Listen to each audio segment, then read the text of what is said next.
सो ribosome हमने देखा था, इस तरीके का स्ट्रक्चर होता है राइबोसोम। एंड राइबोसोम जो है वो प्रोकैरियोट और यूकैरियोट दोनों में प्रेजेंट होता है। इफ वी कंसीडर दिस, ठीक है, ये प्रोकैरियोटिक सेल है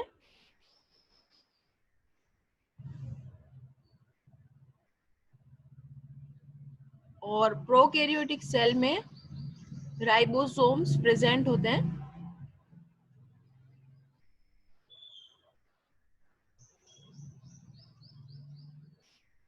हमने स्ट्रक्चर भी देख रखा है बैक्टीरिया का। कहाँ है राइबोसोम? देखो यहाँ पर, ये राइबोसोम बैक्टीरिया में, and these are small beads like structure, ये राइबोसोम्स। तो इन राइबोसोम्स का क्या मतलब है, या ये राइबोसोम्स क्या काम करते हैं? ये जो राइबोसोम है बच्चों, ये क्या करते हैं, हमने पढ़ा था हमारे हर एक ऑर्गेनिज्म के पास एक जेनेटिक मटेरियल होता है, या बैक्टीरिया की भी बात करें तो बैक्टीरिया में भी जेनेटिक मटेरियल होता है।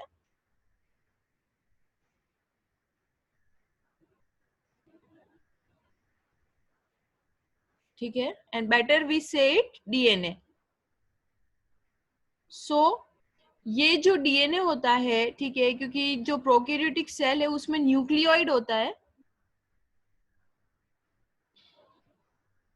सो ये जो डीएनए है ये न्यूक्लियोइड रीजन में है। न्यूक्लियोइड एक रीजन है क्योंकि इसके ऊपर कोई कवरिंग नहीं होती। ये डीएनए किसमें कन्वर्ट होता है? ये डीएनए कन्वर्ट होता है मैसेंजर आरएनए में। देखो, डीएनए क्या होता है? डीएनए हमारा जेनेटिक मटेरियल है और डीएनए की वजह से ही हमारी बॉडी के सारे फंक्शंस क्या होते हैं, रेगुलेट होते हैं। या प्रोकैरियोटिक ऑर्गेनिज्म है तो डीएनए की वजह से ही उसके सारे फंक्शंस रेगुलेट होंगे। जो भी उसके अंदर प्रॉपर्टीज आ रही हैं या जो भी एक इंडिविजुअल है वो डीएनए की वजह से ही होता है। और हमने ये भी पढ़ा था कि जब ये सेल डिवाइड करना चाहेगी तो इस तरीके का जो टेंगल्ड मास है डीएनए का वो एक सर्क्यूलर या डबल सर्क्यूलर फॉर्म में कन्वर्ट हो जाएगा, क्रोमोसोम में कन्वर्ट हो जाएगा। तो हमने ये पढ़ा हुआ है कि प्रोकैरियोटिक का क्रोमोसोम सर्क्यूलर होता है, ठीक है, और यूकैरियोट का कैसा होता है, इस तरीके का रोड शेप। ये हमने पहले पढ़ा हुआ है। सो ये जो डीएनए है ये कन्वर्ट हो जाएगा मैसेंजर आरएनए में। डीएनए को आप मान सकते हो कि एक इंडिविजुअल क्या होगा उसकी कोडिंग है ये, कोडिंग ऑफ एन इंडिविजुअल की एक इंडिविजुअल क्या होने वाला है। ठीक है, सो मैसेंजर आरएनए मैसेज पहुंचाने वाला, ठीक है। सो ये डीएनए जो है या जो हमारी कोडिंग है वो किस में कन्वर्ट हो जाएगी, मैसेंजर आरएनए में। या ये जो हमारा मैसेज है कि एक इंडिविजुअल क्या होगा, हमारी कोडिंग है, हम सबकी कोडिंग है, हम सबके अंदर डीएनए है, ठीक है। और हमारी हर सेल में एक जैसा डीएनए। अगर मैं ये बात करूं that we have 10⁻60 cell, a normal human being, average human being, तो सब जितनी भी आपकी सेल है ना उन सब में डीएनए क्या होगा, सेम ही होता है। लेकिन ये प्रोकैरियोटिक है और एक ही सेल होती है, सो हम ये नहीं कह सकते कि हर सेल में एक ही जैसा होगा, क्योंकि ये तो सॉलिटरी रहते हैं, अलग अलग रहते हैं और एक ही सेल का पूरा इंडिविजुअल बना रहता है। बट इसका भी कोई मैसेज होता है और वो मैसेज क्या है, डीएनए अपना डीएनए किस में कन्वर्ट हो जाएगा, मैसेंजर आरएनए में। और ये डीएनए अगर इस तरीके से दिख रहा है, ठीक है, ये डीएनए था, डीएनए किस में कन्वर्ट हो गया, मैसेंजर आरएनए में कन्वर्ट हो गया, ठीक है, ये कन्वर्जन हो गया। अब क्या होगा, इस मैसेंजर आरएनए के ऊपर आएगा राइबोसोम। क्या लगेगा, मैसेंजर आरएनए के ऊपर राइबोसोम लगेगा, राइबोसोम लगेगा। ये लार्ज सब यूनिट और स्मॉल सब यूनिट, और ये कहाँ लग जाएंगे, बहुत सारे, सो मेनी कहाँ पर लग जाएंगे, राइबोसोम के मैसेंजर आरएनए के ऊपर। डीएनए कन्वर्ट हो गया आरएनए में, ठीक है, और डीएनए कन्वर्ट हुआ मैसेंजर आरएनए में, और मैसेंजर आरएनए की जो स्ट्रेप थी इसके ऊपर बहुत सारे क्या लग जाएंगे, राइबोसोम लग जाएंगे। ये देखो, ये राइबोसोम है 70S। मैंने कहा था 70S याद रखना, मैं कभी इस चीज को भी खोल दूंगी, बता दूंगी कि क्यों 70 होता है, 50 + 30 = 70, ठीक है, यही पढ़ा था हमने। सो बहुत सारे क्या लग गए, मैसेंजर आरएनए। ये मैसेंजर आरएनए इसी तरीके का दिख रहा था, ठीक है, ये मैसेंजर आरएनए सारे इस पर लग गए। तो अब ये जो मैसेंजर आरएनए है, इस मैसेंजर आरएनए पे बहुत सारे राइबोसोम लग गए। ये लार्ज सब unit, small sub unit, large सब unit, small sub unit, large सब unit, small sub unit, large सब unit, small sub unit. Strip की किसकी है, मैसेंजर आरएनए की। किससे कन्वर्ट हुआ है मैसेंजर आरएनए, डीएनए से कन्वर्ट हुआ है। तो अब क्या है कि ये जो बहुत सारे राइबोसोम की चेन है, ठीक है, ये सारे राइबोसोम है, लार्ज सब यूनिट ऊपर और नीचे कौन सी sub unit, small sub unit, but they are ribosome, so many ribosome, ठीक है। और इसको क्या बोलेंगे अब हम, इस बहुत सारे राइबोसोम हो गए, तो अब इस कंडीशन को क्या बोलेंगे हम, पोलीराइबोसोम, क्योंकि बहुत सारे राइबोसोम आ गए हैं मैसेंजर आने के ऊपर। ध्यान रखोगे डीएनए बैक्टीरिया में था, ये डीएनए बैक्टीरिया के अंदर ही, ये डीएनए बैक्टीरिया के अंदर ही किस में कन्वर्ट हुआ, मैसेंजर आरएनए, यानी डीएनए ने अपना मैसेज मैसेंजर आरएनए को दे दिया। मैसेंजर आरएनए का जो स्ट्रेप था या जो पार्ट था उसी के ऊपर, इसी ये सब सेल में हो रहा है ना, सेल से बाहर नहीं हो रहा। इसी में बहुत सारे राइबोसोम थे जो कि इसके ऊपर आकर के लग गए, लार्ज सब unit, small sub unit, large सब यूनिट, स्मॉल सब यूनिट। और बहुत सारे राइबोसोम जब आकर के मैसेंजर आरएनए पर लगे, ठीक है, तो अब इस कंडीशन को क्या बोलेंगे हम, राइबोसोम की चेन हो गई, बहुत सारे राइबोसोम हो गए, 1 2, न्यूमरस लगते हैं ऐसे, बहुत काउंटलेस लगते हैं। और अब इसे क्या हम बोलेंगे, पोलीराइबोसोम। पोली मतलब बहुत सारे, ठीक है, बहुत सारे राइबोसोम, ठीक है, जब आकर के लग जाएंगे, इट इज नोन एज पोलीराइबोसोम और पोलीसोम, पोलीसोम, ठीक है, आकर के लग गए। अब ये फिर क्या होगा, जैसे ही इस मैसेंजर आरएनए की स्ट्रिप पर ये बहुत सारे राइबोसोम आकर के लगेंगे, ठीक है, मैसेंजर आरएनए की स्ट्रिप में अगर ग्रीन ले लो, क्योंकि आप लोग बच्चों कंफ्यूज हो ही जाते हो, पता नहीं क्या प्रॉब्लम है कि ज्यादातर बच्चे कंफ्यूज ही होते हैं।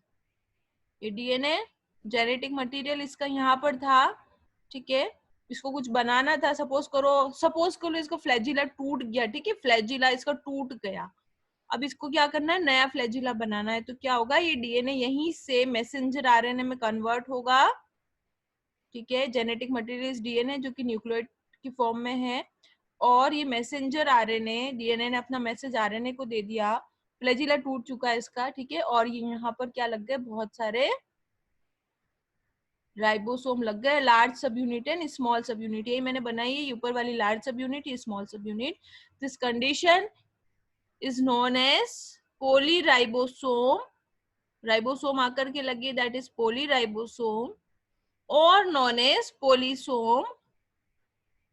अब क्या होगा कि ये इस तरीके से राइबोसोम जो है, ये राइबोसोम जो थे, ये इस आरएनए की जो स्ट्रिप थी, मैसेंजर आरएनए की स्ट्रिप, इस पर ऐसे खिसकते चले जाएंगे, आगे की तरफ बढ़ते चले जाएंगे, और नए आके क्या होते चले जाएंगे, लगते चले जाएंगे, नए आके लगेंगे और पुराने क्या है, आगे की तरफ बढ़ते जाएंगे। स्ट्रिप बहुत लंबी होती है, ठीक है, और इस तरीके से चलते रहेंगे, ठीक है, फाइनली नया आएगा, नया राइबोसोम आएगा, ठीक है, और ओल्ड वाला क्या होगा, फिर आगे बढ़ जाएगा, और ओल्ड वाला क्या होगा, फाइनली इसको छोड़ के चला जाएगा। तो ये इस तरीके से चेन चलती रहेगी कि नया आकर के लग रहा है और पुराना वाला क्या हो रहा है, छोड़ के निकल रहा है। ये सारी कंडीशन सेल में हो रही है, ये ठीक है, नया आ रहा है और पुराना क्या है, फ्री हो गया, तो वापस कहाँ चला जाएगा, ये सेल में चला जाएगा। तो ये क्या करेगा, इस मैसेंजर आरएनए को किस में कन्वर्ट कर देगा, मैसेंजर आरएनए को कन्वर्ट कर देगा प्रोटीन में, किसके अंदर, प्रोटीन में, ठीक है, प्रोटीन में क्या कर देगा, कन्वर्जन हो जाएगा। एंड ये प्रोटीन्स क्या है, वो प्रोटीन, इसका फ्लैजिला टूटा था ना, तो जो प्रोटीन बनेगा वो फ्लैजिला बनाने के काम आ जाएगा। या हम ह्यूमंस की बात करें तो हमारे अंदर क्या क्या प्रोटीन होता है, सपोज करो हमारे अंदर जो प्रोटीन होता है वो होता है हमारा एंड हार्मोन, बहुत सारे, या एंजाइम, एंजाइम कौन से, ट्रिप्सिन, लाइपेज, जो हमारे डाइजेस्टिव जूस होते हैं वो, या कोलेजन, कोलेजन जो हमारी स्किन की इलास्टिसिटी बना के रखता है, यंग पीपल में एकदम इलास्टिसिटी ज्यादा होती है और ओल्ड हो जाते हैं तो स्किन कैसे एकदम लूज हो जाती है। सो ये क्या है, सारे प्रोटीन्स हैं हमारी बॉडी के अंदर बनने वाले। तो डीएनए ने अपना कोड दिया मैसेंजर आरएनए को, मैसेंजर आरएनए में बहुत सारे राइबोसोम्स आकर के लग गए, एंड इस बहुत सारे राइबोसोम ने मैसेंजर आरएनए पर चलते चलते प्रोटीन बनाया। और जो हमें जरूरत है, हार्मोन हमारा प्रोटीन है, एंजाइम हमारा प्रोटीन है, स्किन कोलेजन हमारा प्रोटीन है, ठीक है। सो एवरीथिंग इज प्रोटीन, ठीक है। यहाँ तक समझ में आ गया, ठीक है। बहुत शैलो लेवल पर है, बहुत ज्यादा 12th में बहुत ज्यादा डिटेल में यही पढ़ना है, एक चैप्टर ही पूरा इसके ऊपर है, ठीक है। But this is from 11th class, तो ये थोड़ा सा इतना अच्छे से डिटेल में नहीं है, बस इतनी लाइन दे रखी है 12th क्लास 11th क्लास में, और 12th में पढ़ोगे entire chapter is dependent on this, ठीक है। चलो समझ में आ गया तो मुझे एक बार चैट बॉक्स में बता दो।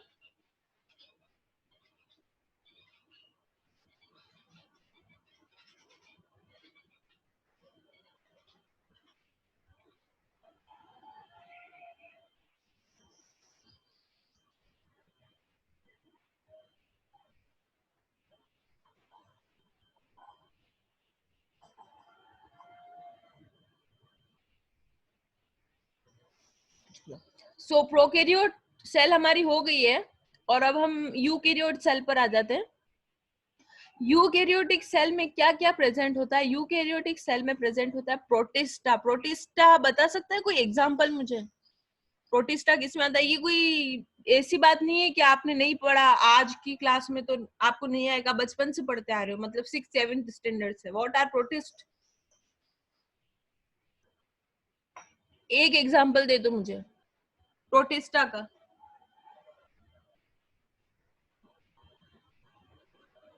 अमीबा, ठीक है। Protista, plant, animal and fungi. Fungi आप अच्छे से पहचानते हो, फफूंद वगैरह भी बारिश के मौसम में तो बहुत सारी दिखेगी तुमको। और नहीं दिखे फफूंद और देखनी हो, ठीक है, कि फंजाई मुझे रियल लाइफ में देखनी है कि कैसे दिखती है, क्या करोगे? ब्रेड लेना और उसको बाहर ऐसे इन्वायरमेंट में छोड़ देना, थोड़े टाइम बाद आपको क्या है, वहां पर ब्रेड के ऊपर कुछ ग्रोथ दिख जाएगी, और वही आपकी क्या है, फंजाई है। सो यूकैरियोटिक सेल की हम बात कर रहे हैं। यूकैरियोटिक सेल और प्रोकैरियोटिक सेल, अभी तक हम क्या पढ़ चुके हैं? प्रोकैरियोटिक पढ़ चुके हैं, अभी हम यूकैरियोट स्टार्ट कर रहे हैं। अमीबा प्रोटिस्टा में आता है, अमीबा इज यूकैरियोट। और यूकैरियोट में क्या क्या होते हैं फीचर, वो हम अभी देखेंगे। सो यूकैरियोटिक सेल में वही नॉर्मल यूकैरियोटिक सेल जो होती है, ठीक है, इसमें कंपार्टमेंट्स होते हैं साइटोप्लाज्म के। वही क्या होगा, इसके अंदर प्लाज्मा मेम्ब्रेन, फिर इसके अंदर होगा साइटोप्लाज्म,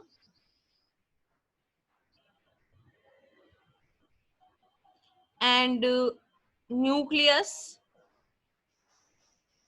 न्यूक्लियोइड नहीं है, क्योंकि ये यहाँ पर जो जेनेटिक मटेरियल है हमारा डीएनए, उसके ऊपर क्या है, कवरिंग है, ठीक है।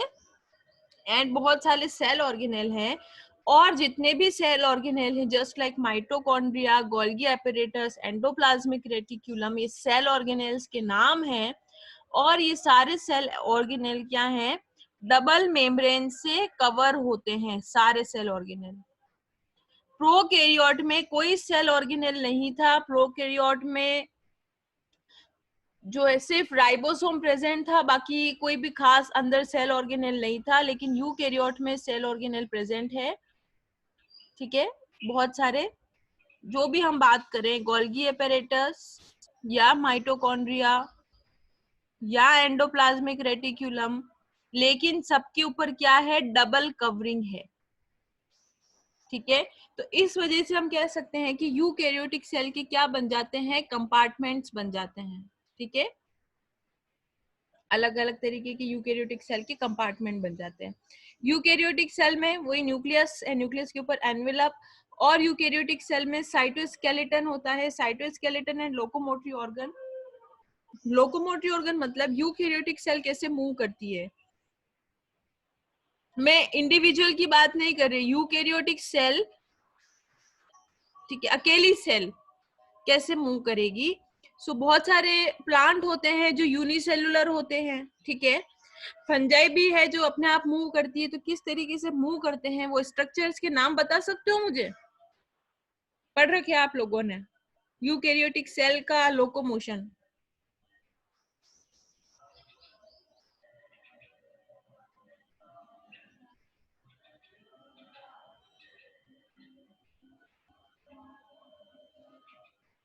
पढ़ रखा है सीलिया वगैरह।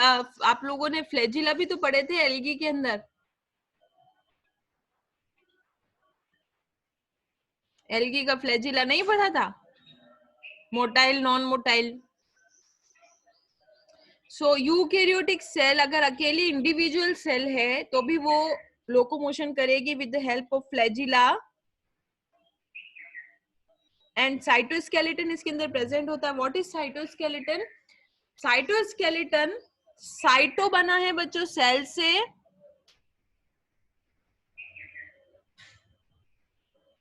ठीक है। साइटो सेल और स्केलेटन आप समझते हो, तो ये सेल को शेप में रखने के लिए साइटोस्केलेटन की जरूरत होती है। वो साइटोस्केलेटन हम आगे डिस्कस करेंगे। अब एक चीज जो बहुत इंपॉर्टेंट मैं आपको बताने वाली थी और मैंने बताई भी है, ध्यान रखो। ये सेल है प्रोकैरियोटिक की, ये सेल है यूकैरियोटिक की। यहाँ पर जेनेटिक मटेरियल है, इसका भी जेनेटिक मटेरियल है, इसके जेनेटिक मटेरियल में कवरिंग नहीं होती, ठीक है। ये ठीक है, दोनों का जेनेटिक मटेरियल, ये प्रोकैरियोटिक सेल है, देखते ही पता चल जाएगा, और ये यूकैरियोटिक सेल है, देखते ही पता चल जाएगा, क्योंकि ये न्यूक्लियस है और ये क्या है, न्यूक्लियोइड, ठीक है। नाउ जब प्रोकैरियोटिक सेल को डिवीजन में जाना होगा तो इसका जेनेटिक मटेरियल एक क्रोमोसोम बना लेगा जो डबल सर्कुलर होगा, ध्यान रखो, इस तरीके से, ठीक है। जब प्रोकैरियोटिक सेल को कैसा जाना है, डिवीजन में। और जब यूकैरियोटिक सेल को डिवीजन में जाना है तो इसका जो जेनेटिक मटेरियल है वो भी क्रोमोसोम बनाएगा, लेकिन यूकैरियोटिक का क्रोमोसोम ऐसे रोड शेप होता है, रोज पढ़ रहे हो, ठीक है। सर्कुलर क्रोमोसोम,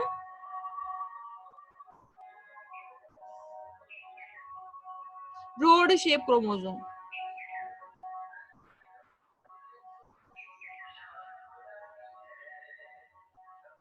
ठीक है। चलो, now all eukaryotic cells are not identical.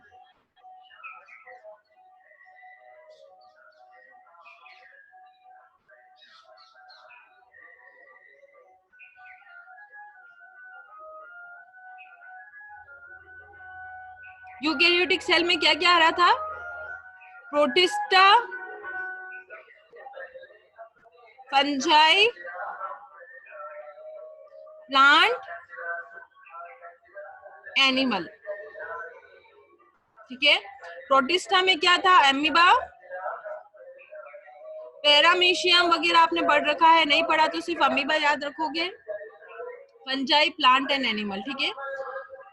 So all eukaryotic cells are not identical, मतलब जितने भी यूकैरियोट है, प्रोटिस्टा, फंजाई, प्लांट और एनिमल, सब एक दूसरे की जैसी नहीं होती।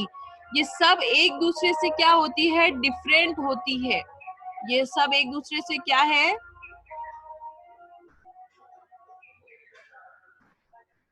डिफरेंट है, ठीक है। जैसे ये प्लांट सेल है, अब प्लांट सेल में क्या प्रेजेंट होता है, सबसे बाहर सेल वॉल, लेकिन एनिमल सेल में सेल वॉल नहीं होती, ठीक है। एंड प्लांट सेल और एनिमल सेल में बहुत सारे डिफरेंसेस होते हैं। जैसे प्लांट सेल में देखो आप, इतना बड़ा वैक्यूल है, और एनिमल सेल में इतना बड़ा वैक्यूल नहीं होता। वैक्यूल क्या होता है, बहुत ज्यादा होता है, तो बहुत ज्यादा क्या होता है, छोटा होता है, स्मॉल होता है। सो ये हम डिफरेंसेस भी धीरे धीरे पढ़ लेंगे, बट एक चीज आपको ध्यान रखनी है कि सारी यूकैरियोट है, मतलब यूकैरियोटिक सेल सारी आइडेंटिकल नहीं है। हाँ, जितनी भी यूकैरियोटिक सेल है, प्रोटिस्टा, फंजाई, प्लांट और एनिमल, इसमें सिर्फ एक फीचर कॉमन है, ठीक है। One feature is common. क्या फीचर कॉमन है, फीचर ये कॉमन है कि जो सेल है उसके अंदर एक तो जो आपका जेनेटिक मटेरियल है उसके ऊपर कवरिंग होती है, जिसे बोलते हैं न्यूक्लियस। क्रोमोसोम सबके रोड शेप बनेंगे, और सबके अंदर मेम्ब्रेन बाउंड ऑर्गेनेल होंगे, जैसे कि हमारा जो ये माइटोकॉन्ड्रिया एंड एंडोप्लाज्मिक रेटिक्यूलम और गोल्गी है, वो क्या होंगे, डबल मेम्ब्रेन बाउंड होंगे, बस। ठीक है। इसके अलावा कोई भी फीचर ऐसा नहीं है कि सारे के सारे फीचर्स कॉमन है। जैसे सेल वॉल है तो वो सिर्फ प्लांट में होती है, ठीक है, एनिमल में सेल वॉल नहीं होती, ठीक है। बट फंजाई की सेल वॉल और प्लांट की सेल वॉल दोनों में बहुत ज्यादा फर्क होता है, ये हमने पढ़ा हुआ है, ठीक है। इसलिए all eukaryotic cells are not identical, बिल्कुल भी सेम नहीं है एक दूसरे के। नाउ अब हम जब सेल की स्टडी कर रहे हैं तो पूरा यूकैरियोटिक सेल की, ठीक है, eukaryotic cell, plasma membrane and under nucleus this is and membrane bound cell organelle, ये सबके अंदर कॉमन है। जितनी भी सेल हैं यूकैरियोट में सब में कॉमन है। सेल वॉल सब में कॉमन नहीं है क्योंकि एनिमल में सेल वॉल नहीं होती और प्लांट और फंजाई की भी सेल वॉल में बहुत ज्यादा फर्क होता है। So cell membrane and plasma membrane are common features of each and every individual. ये हमने बहुत इनिशियल स्टेज में पढ़ लिया था कि चाहे बैक्टीरिया हो, बैक्टीरिया क्या है, प्रोकैरियोट, अकेला, ठीक है। फिर आता है प्रोटिस्टा, फिर आता है फंजाई, फिर आता है प्लांट और फिर आता है एनिमल, ठीक है।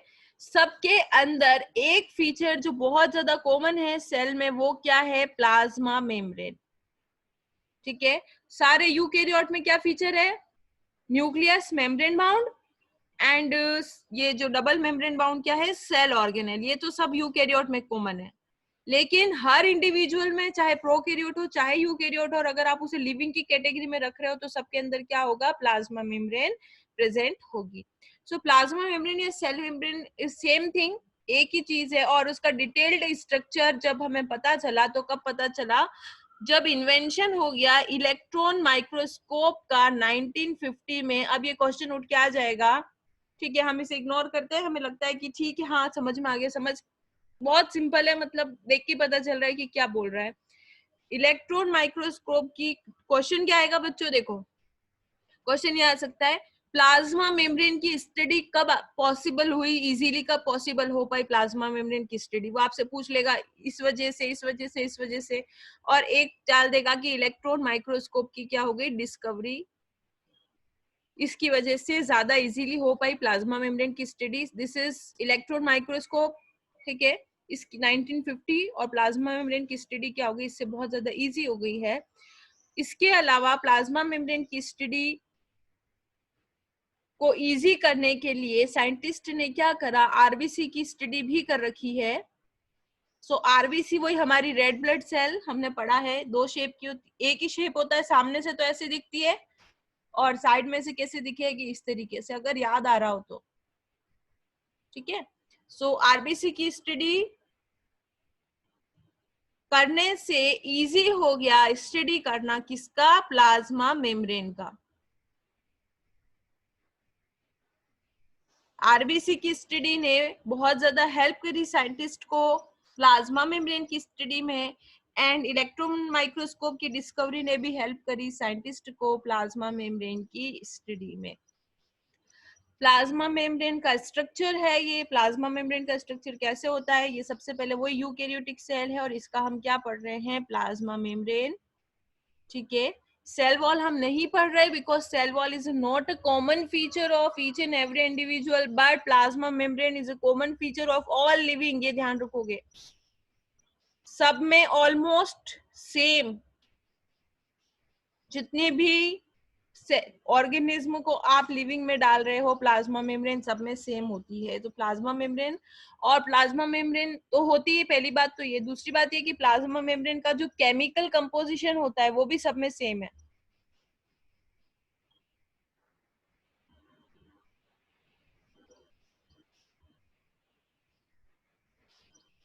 तो plasma membrane is present in all living, चाहे प्रोकैरियोट हो यूकैरियोट हो, आप बोलोगे लिविंग है तो होगी। एंड सेकंड क्या है इसके अंदर, जितने भी लिविंग है उनमें सब में प्लाज्मा मेम्ब्रेन का केमिकल कंपोजिशन भी क्या होगा, सेम होगा, ठीक है। और प्लाज्मा मेम्ब्रेन से रिलेटेड हमने एक और फैक्ट पढ़ा था पहले की क्लासेस में, बता सकते हो क्या फैक्ट है, plasma membrane is selectively permeable.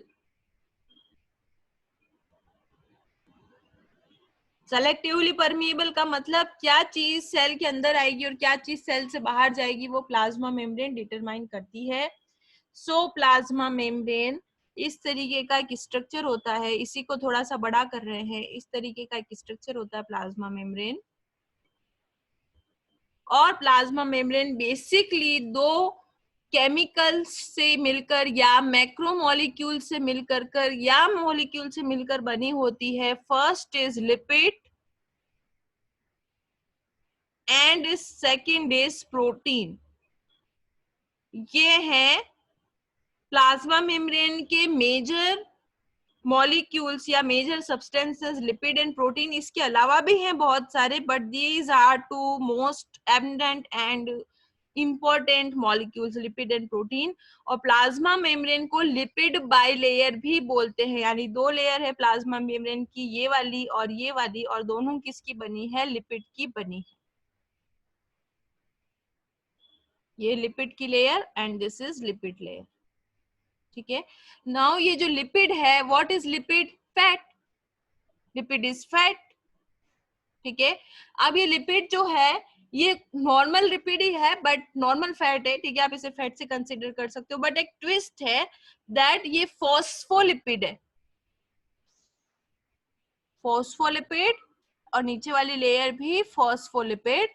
ठीक है, फॉस्फो मतलब आपने क्या करा? फॉस्फेट ग्रुप मिला दिया, सो दिस इज फॉस्फोलिपिड हो गया। ठीक है, ये फॉस्फोलिपिड है और ये इस तरीके से अरेंज होता है।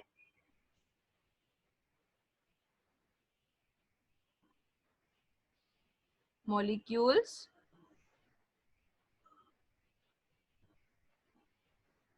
ठीक है, हम लिपिड की बात कर रहे हैं, कैसे अरेंज है? ये और ये। ठीक है, सो ये लिपिड का एक मॉलिक्यूल और ये एक मॉलिक्यूल, तो इस तरीके से अरेंज है।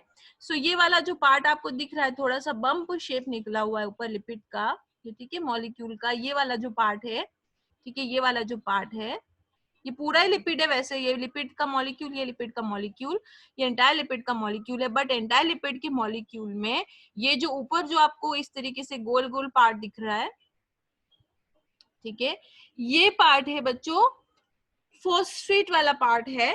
ठीक है,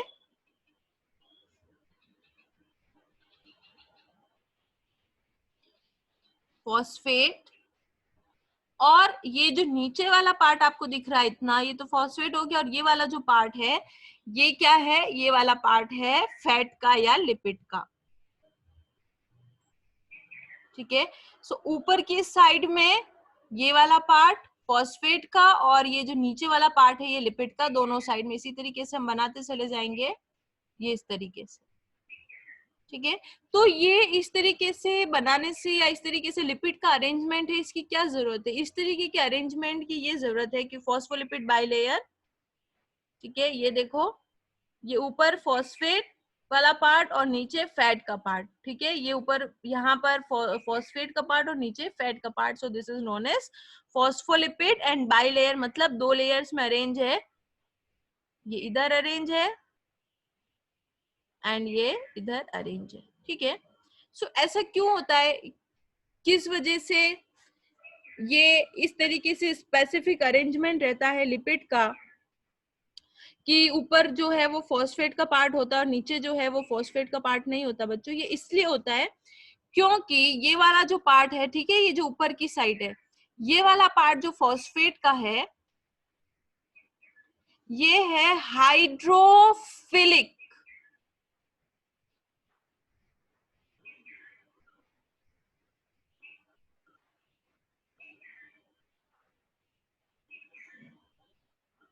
ठीक है, ये फॉस्फेट का,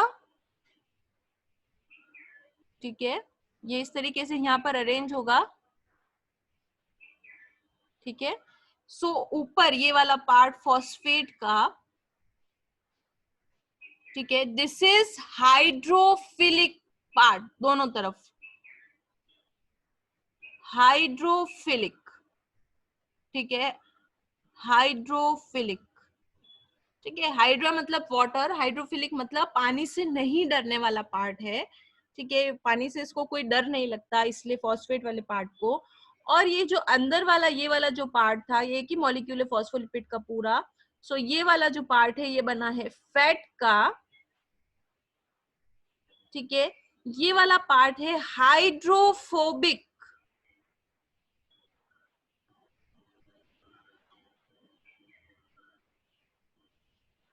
ठीक है। हाइड्रोफोबिक यानी वाटर से इसको कोई प्रॉब्लम नहीं है, वाटर इज ओके,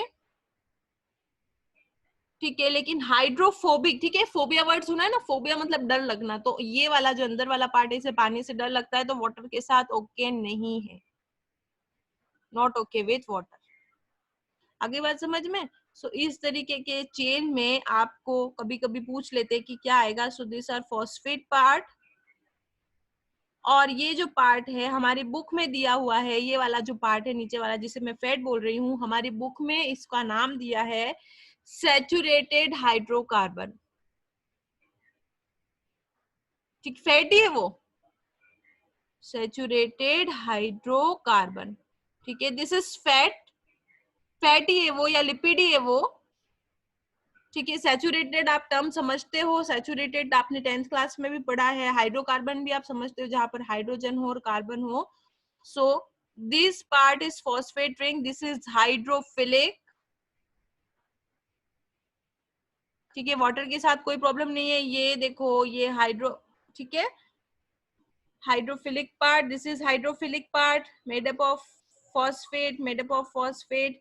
एंड ये वाला पार्ट जो है वो हाइड्रोफोबिक है, पानी से डरने वाला चेन है, ठीक है। ये हाइड्रोफिलिक पार्ट है, हेड हाइड्रोफिलिक पार्ट अंदर है, पानी से इसको डर लगता है, तो डायरेक्ट कांटेक्ट में नहीं है वाटर के। इसके ऊपर क्या है, ये दोनों तरफ, ये तो बीच में रहेगा ना, इतना कांटेक्ट में ही नहीं आना इसको वाटर के, ठीक है। सो ये वाला जो पार्ट है ये हाइड्रोफिलिक, और ये वाला जो पार्ट है ये क्या है, हाइड्रोफोबिक, ठीक है। ये कोई पोलरिटी भी शो नहीं करता। सो ये जो आपका फॉस्फेट वाला पार्ट था हाइड्रोफिलिक, जिसे पानी से डर नहीं लगता, वो पोलर है ना, और पोलर मतलब पोलरिटी शो करता है। एंड नीचे वाला जो पार्ट था ये वाला, ये हाइड्रोफोबिक है और ये नॉन पोलर है, ठीक है। ये लिपिड या फैट, ठीक है, या फैटी एसिड या फिर सैचुरेटेड हाइड्रोकार्बन, हमारी बुक में वर्ड है सैचुरेटेड हाइड्रोकार्बन, ठीक है। हम ज्यादा केमिस्ट्री में नहीं जाएंगे। हाइड्रोकार्बन आप समझते हो, जो चीज हाइड्रोजन और कार्बन की बनी हुई होती है दैट इज हाइड्रोकार्बन, और saturation is bond based thing, की बॉन्ड कैसे होते हैं, डबल ट्रिपल या सिंगल बॉन्ड के हिसाब से हम सैचुरेशन निकाल लेते हैं। सो ये चीज बहुत सिंपल है, 10th क्लास में पढ़ी हुई है, ठीक है। सो इस तरीके से अरेंजमेंट होता है यहाँ पर प्लाज्मा मेम्ब्रेन में, ये अरेंजमेंट आपको दिख रहा है। सो this is lipid by layer, ठीक है, लिपिड की लेयर, और सिंपल लिपिड नहीं, कौन सा लिपिड है, फॉस्फोलिपिड, ठीक है। इसके बाद यहाँ पर प्रोटीन्स हैं, ये देखो प्रोटीन्स आपको दिख रहे हैं बीच बीच में, ठीक है। ये प्रोटीन है पेरिफेरल प्रोटीन, पेरिफेरल प्रोटीन मतलब प्लाज्मा मेम्ब्रेन की सरफेस से बाहर ऐसे निकल गए, दीज आर पेरिफेरल प्रोटीन।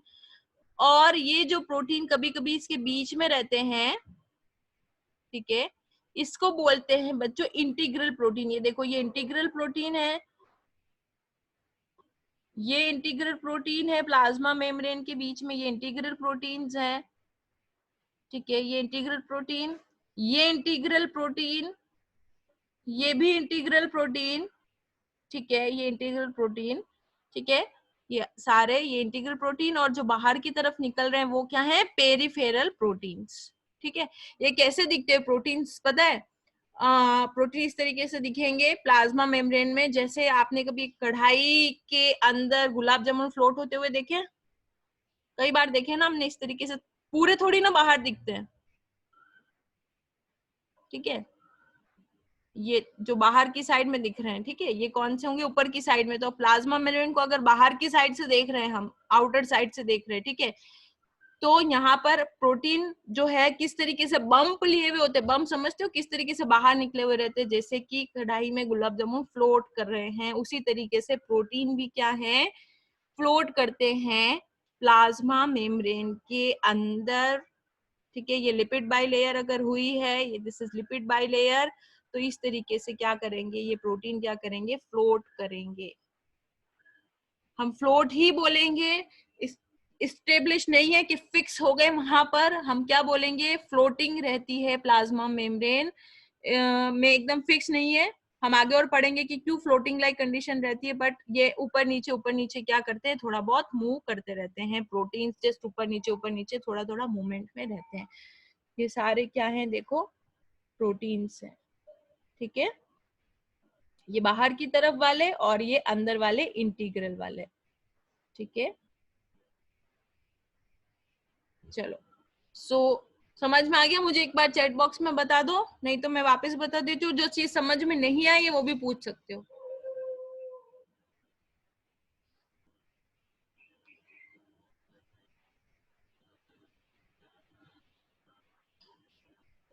चलो,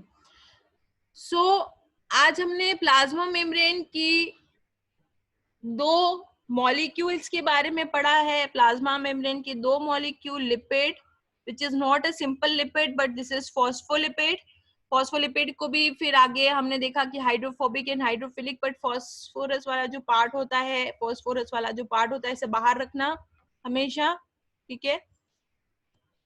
एंड क्या पढ़ा नया हमने, एक प्रोटीन पढ़ा है, दो तरीके के प्रोटीन, एक तो अंदर धसे हुए और एक इस तरीके से बाहर निकले हुए, बट ये फ्लोटिंग करते हैं, ऊपर नीचे इस तरीके से फ्लोट करेंगे, फिक्स नहीं है। बस वही समझ लो, कढ़ाई में गुलाब जामुन तैर रहे हैं, वैसे ही जैसे कढ़ाई में गुलाब जामुन तैरते हैं, वैसे ही प्लाज्मा मेम्ब्रेन में प्रोटीन भी ऊपर नीचे बम्प करते रहते हैं, फिक्स नहीं रहते हैं, ठीक है। चलिए, अब बच्चों मैं आपकी एक और नेक्स्ट क्लास लूंगी 15 मिनट्स की। कल का क्वेश्चन का डाउट सॉल्व करना है मेरे को, कल जो आपको होमवर्क दिया था, ठीक है। 5 या 10 मिनट की लूंगी। मुझे बता दो कब लूं, अभी 8:55 हो रहे हैं, 9:05 पे लूं या 9:10 पे लूं, बता दो मुझे, या जस्ट इसके बाद ले लूं? इसके बाद ही कंटिन्यू करते हैं। कंटिन्यू कर दूं? तो मैं क्लास ओवर कर रही हूँ अभी, मैं जस्ट आपको भेज रही हूँ, ठीक है, मैसेज, तो आप लोग कनेक्ट हो जाना। मैं थोड़ा सा कल का रिवाइज कर लेती हूँ 5 मिनट के लिए।